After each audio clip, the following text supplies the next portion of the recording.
Sveiki visiem foršajiem! Ko es gribu jums piedāvāt atkal veselības nometni apgaismība. Un turpinot iesākt to, šodien es gribu jūs iepazīstināt ar vēl vienu mūsu nometnes pasniedzēju. Tā ir Irēna, un tāpēc es aicināšu Irēna iepazīstini mūs visus ar sevi. Kā tu nonāci pie tā, ko tu savā dzīvē dari un kas tu esi? Labdien! Es esmu Irēna un es nodarbojos ar sistēmisko un strukturālo izvietojumu psiholoģijas metodi. Tā ir ļoti interesanta, jo tā ir saistīta ar sistēmām.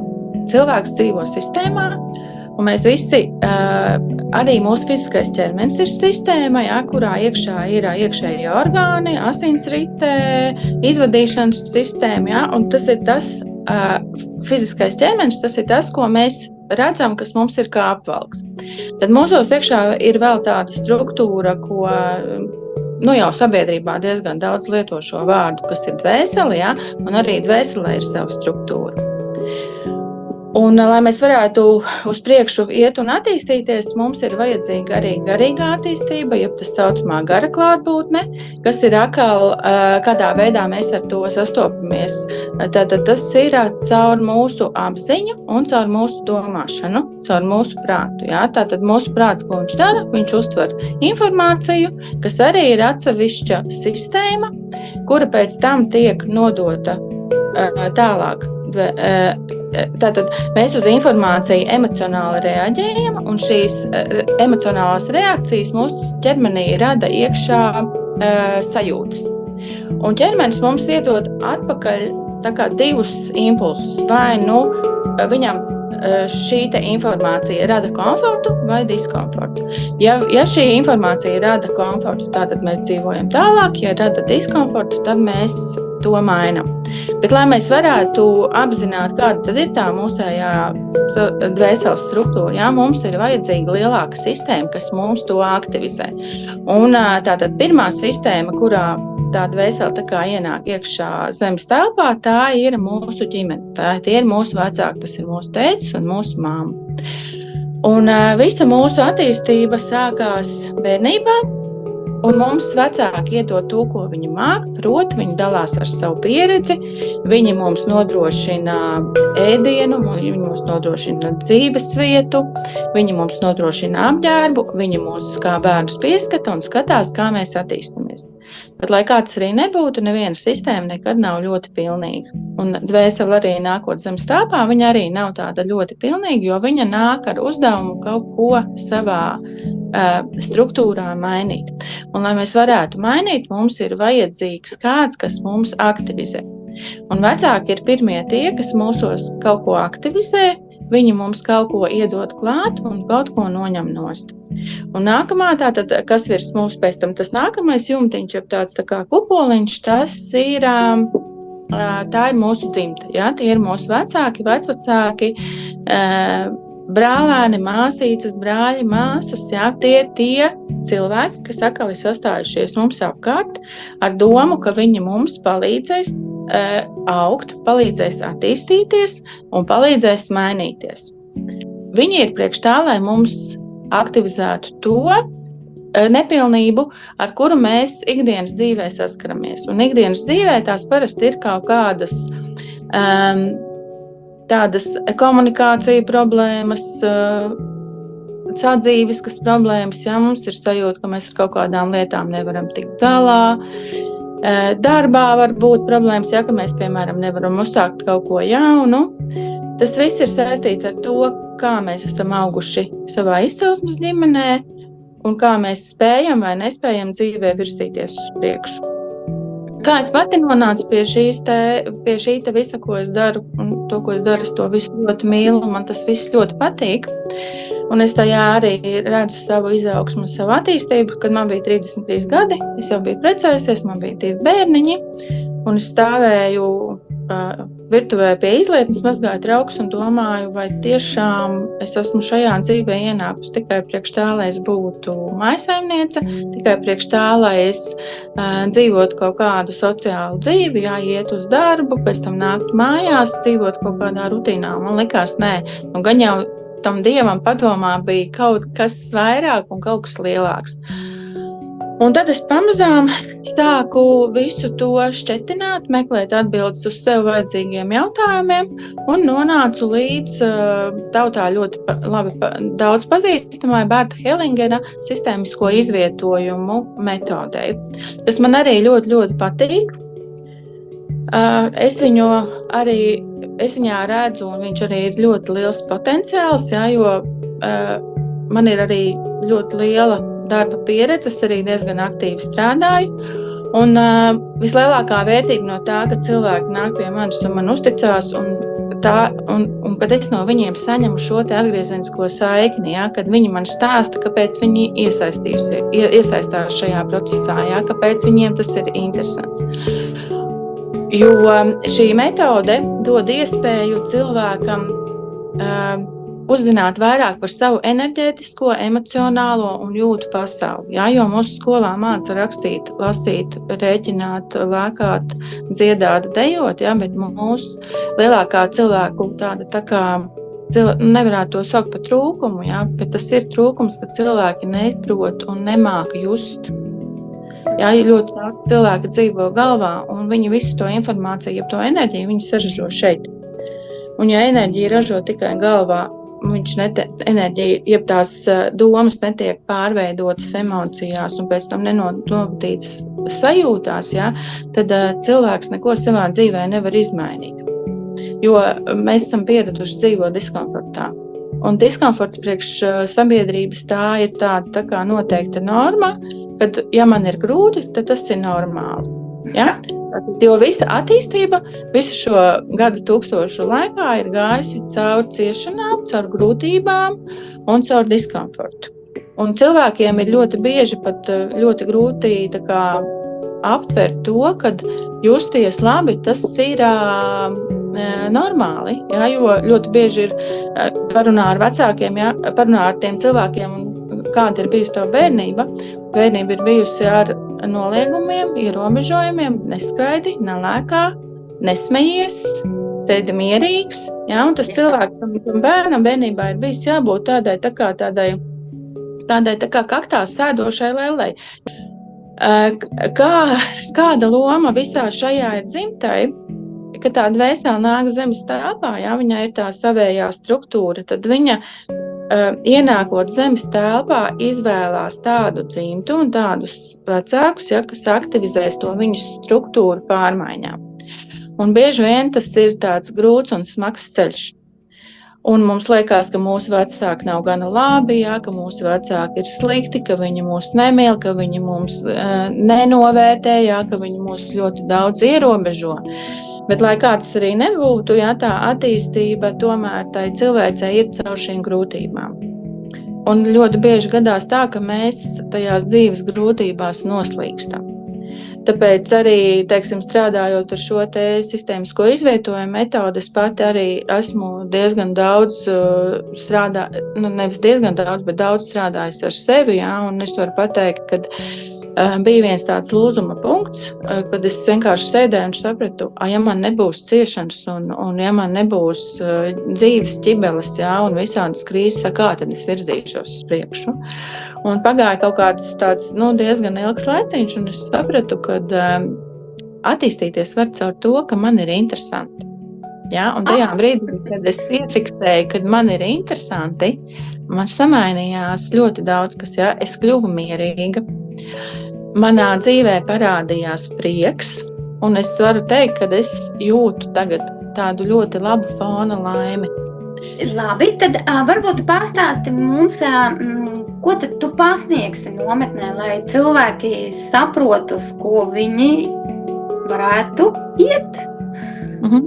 Jā, es nometnē saistībā ar sistēmiskajiem izvietojumiem piedāvāšu divus tādus tā kā algoritmus, un abi divi ir saistīti ar dzimtu. Viens algoritms būs tāds, ka varēs izvēlēties cilvēks, izvēlās vienu, tas, kas ir klients, izvēlās vienu cilvēku, un viņam aizmugurē noliek dzimtas to saucamo taureni. Ja? Ko tas nozīmē? Tas nozīmē, ka katram no mums ir divi vecāki, mamma un tētis. Ja, un mammai un tētim atkal ir mamma un tētis, un tādā veidā veidojās tāds tā kā dzimtas tāds, tātad mums ir divi spārni, labais spārns, kreisais spārns, ja, tēta dzimta, mammas dzimta, un šī dzimta ir piepildīta ar cilvēkiem reāliem, ja, un ir piepildīta ar reālām enerģijām.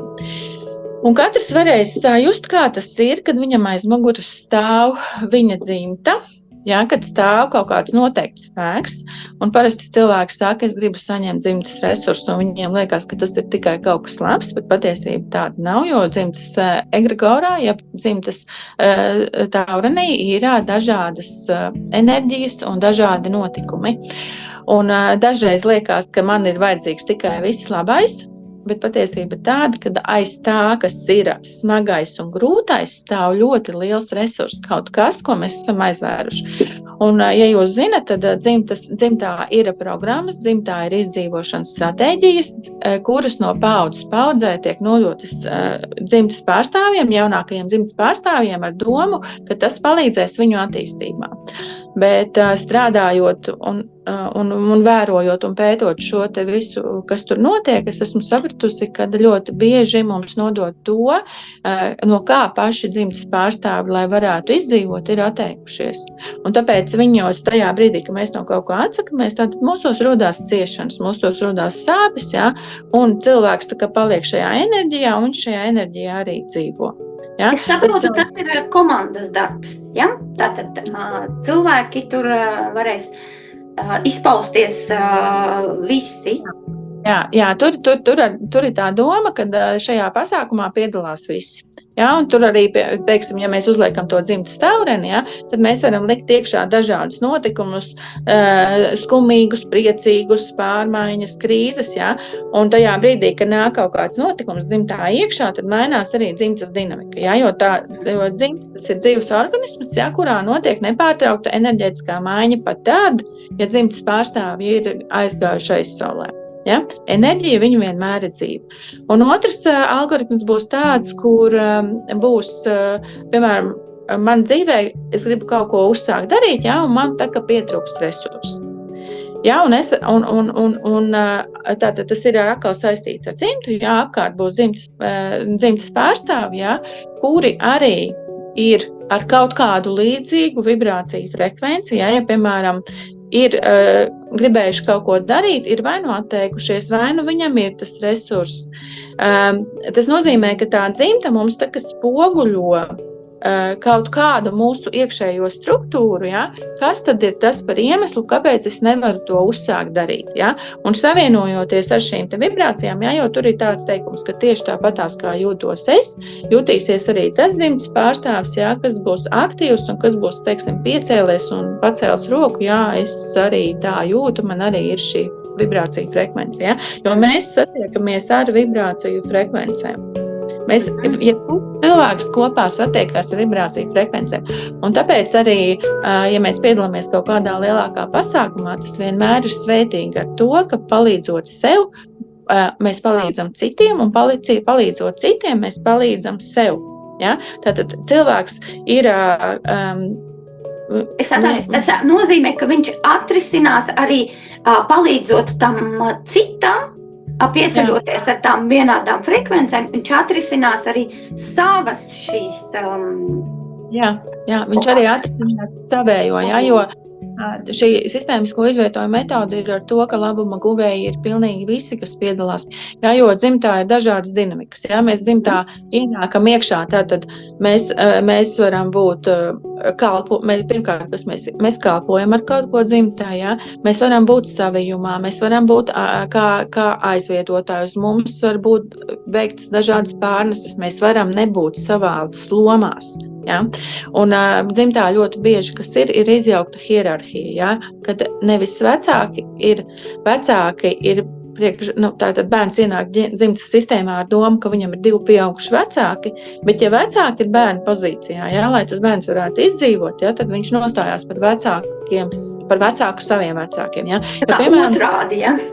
Otrādi, jā. Ja, piemēram, dzimtā ir ģimene, jā, un piemēram, ir mamma, tētis, jā, un tētis ir nomiris, jā, un ģimenē, piemēram, ir dēls vai meita, jā, tad vecākais no bērniem vai arī dēls var nostāties mammai vīra vietā, viņš var nostāties par tēti savai māsai. Jā? Viņš jo tā dzimta, jā, viņa ir dzimtas enerģijai ir tieksme izlīdzināties.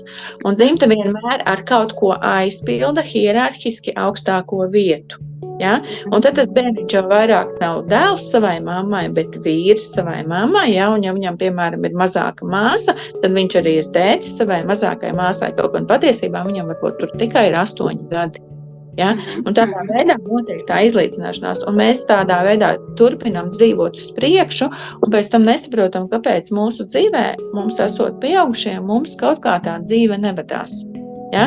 Tāds puisīts, ja, tāds vīrietis izaugot liels, viņš nevarēs apprecēties. Viņam būs grūtības apprecēties, jo viņš jau ir ieņēmis vīra un tēva lomu. Ja? Viņam jau tikai pēc noklusējuma tā viņa ģimenes struktūra jau ir izveidota. Nu, ļoti interesanti. Nu, tad ko? Nu, aicinu visus uz nometni. Un tam man tev vēl tāds jautājums. Saki, kāpēc tiem cilvēkiem vajadzētu braukt pie mums uz šo nometni? Nu, es domāju, ka tā ir laba alternatīva kvalitatīvi pavadīt laiku. Un tad, kad mēs esam vairāk meistari kopā, mēs varam viens otru papildināt. Un gan skaņā, gan zīmējums, jā, gan zīmēšana, neirografika, kas būs nometnē, gan arī bļodu meditācija. Tas ir labs papildinājums, teiksim, jūsu enerģētiskās vides sakārtošanai, jā, jeb dziļākai izpratnē par to, kas ar cilvēku notiek. Jā, jo cilvēks dzīvo tā kā apziņā, jā, bet viņam ir vēl dziļāki slāņi, kas ir zemapziņa un bezapziņa. Jā. Un tad, kad cilvēks strādā ar bezapziņu, mēs vēl neparunājām par tiem Januša kodiem, par to vēl vienu metodi. Jā. Tā tad ir sakrālās ģeometrijas, vēl viena praksīte, ko es vadīšu, jā, ir sakrālās ģeometrijas kodi. Jā, un viņi izskatās, tūlīt parādīšu. Jā. Šādi. Jā. Šo sakrālās ģeometrijas kodu sistēmu ir radījis nīderlandiešu mākslinieks Janušs. Ja? Viņš šos kodus saņēma vēstījuma veidā. Un šo kodu pamatbūtība ir tāda, ka šie sakrālās ģeometrijas kodi ir iekodēti mūsu DNS ķēdē, un tas viss darbojās tādā tā kā bezapziņas līmenī. Un ar krāsu un šo sakrālo proporciju palīdzību, ja, cilvēka DNS ķēdē notiek tā kā šis te restarts. Ja. Tātad tā būs 3 soļu metode. Pirmajā solī mēs uzzināsim, kāds ir mans mērķis. Otrajā solī, kādas ir manas vājās vietas šī mērķa sasniegšanā. Un 3. solis ir, kādus izaicinājumus es esmu gatavs pieņemt, lai es varētu realizēt to savu mērķi, vai es varētu realizēt to savu, atrisināt to savu notikumu. Ja? Un šeit būs, tātad, kas arī būs interesanti, ja? Būs meditācija uz šādām te kartiņām, ar kuru palīdzību viņas ir ļoti interesanti strādā, sakustās cilvēka enerģija, viņa kaut kādā veidā izlīdzinās, ja, un tā, kad nāk ārā tie iekšējie bloki, un šos iekšējos blokus, teiksim, cilvēks, kad sajūt, ka viņi tā kā atbloķējās, ja, tas var būt sajūtu veidā, tas var būt emociju veidā, tas var būt atziņu veidā, ja, un sanāk tā, ka cilvēka iekšējā pasaule pati sarunājās ar sevi. Ja, un arī visas pārējās tehnikas, kas būs, viņas arī ir uz cilvēka iekšējo sajūtu pašam ar sevi, ar ceļu pie sevis. Tās kartiņas cilvēki katrs savu izvilks? Tāda vesela kaudzīte.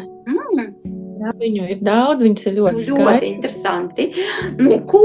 Nu, jūs redzat, jā, nu, kāds ir jums iespējas realizēt savu potenciālu, tā kā Es domāju, ka jums vēl viss ir priekšā, jo nometne mums notiek 28., 29., 30. jūnijā. Tā kā gaidam jūsu pieteikšanos, jo tik daudz interesanta un forša jūs iegūsiet. Es pat pati gaidu ar tādu lielu interesi un sajūsmu to visu mūsu pasākumu. Es noteikti teikšu paldies tev, Irēna. Es saprotu, ka tevī ir informācija jūra un ka tas viss gāžās pāri un tu labprāt ar visiem dalītos. Tāpēc mēs tiekamies nometnē un jūs varēsiet izbaudīt mūsu brīnišķīgo Irēnu ar visām viņas zināšanām un arī visus citus mūsu pasniedzējus. Ar to mēs arī atvadīsimies no jums. Paldies! Tev, Irēna!